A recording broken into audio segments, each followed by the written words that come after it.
perde in questo modo ti cambia un po' tutto. Noi conoscevamo la qualità di questa squadra, sapevamo che era una squadra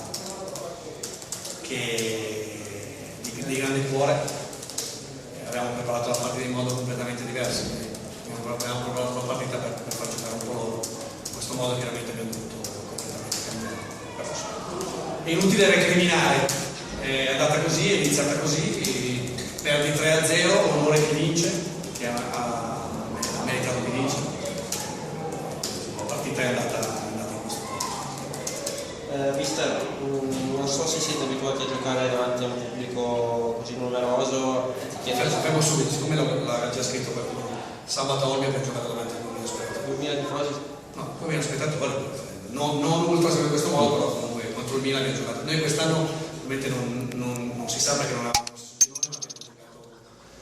sempre abbiamo giocato itineranti per la Sardegna, abbiamo fatto sempre una media di 100-900 spettatori. Ah, quindi c'era sempre un buon seguito. Non era quello che ci preoccupava, anzi è un piacere giocare davanti a un pubblico così, è solo esclusivamente un piacere. E anche oggi, visto che c'erano tanti tifosi del Cagliari che contribuono per bandiere. Sì, fa piacere, ci seguono, è pieno di sardi che non vedono l'ora di tifare la propria squadra. Anche abbiamo avuto un'accoglienza straordinaria, siamo a Chivasso ospiti di sardi, anzi colgo l'occasione per ringraziarli perché ci hanno dato un'accoglienza strepitosa.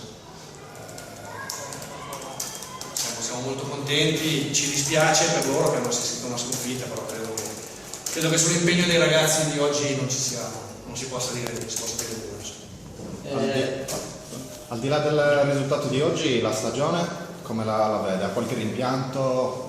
Soddisfatto? Credo che fossero 12 anni che il Cagliari non andava ai playoff con la primavera, o 11 anni, quindi credo che la cosa si commenti da sola. Siamo strafelici della nostra stagione, rimpianti ne abbiamo perché quando sei in ballo cerchi di ballare fino alla fine, quindi i ragazzi non erano assolutamente appagati.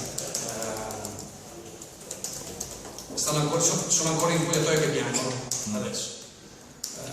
Ci siamo credo disidratati tutti dalle lacrime a fine partita perché è stata un'annata strepitosa, al di là del risultato dei playoff.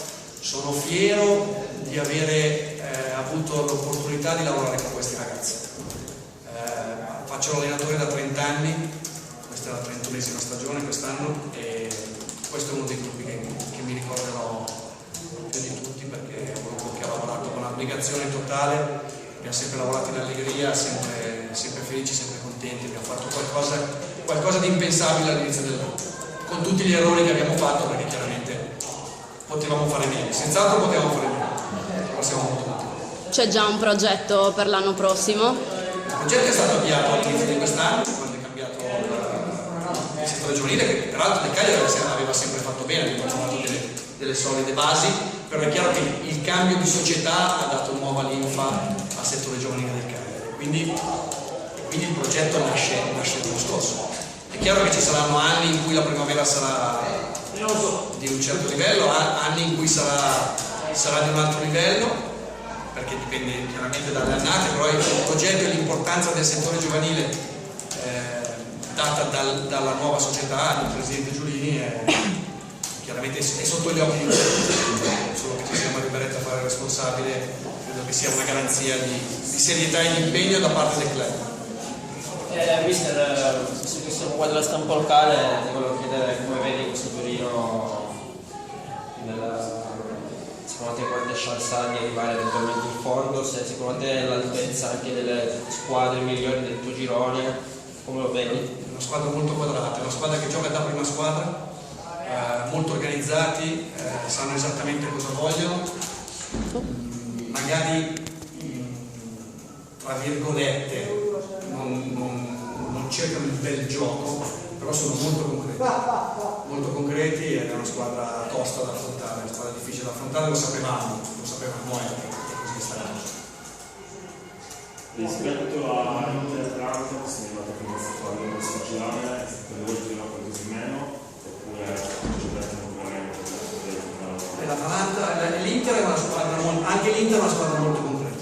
squadra che ha poco di settore giovanile e molto di prima squadra, come organizzazione di gioco e come concretezza, quindi l'Inter è una squadra tosta.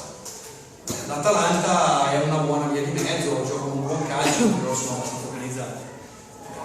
Poi è chiaro che ci sono altre squadre che stanno facendo i playoff, possono entrare. Il Milan stesso è una squadra che fa un ottimo calcio, giocano molto bene, magari a volte sono meno concreti, però giocano molto bene.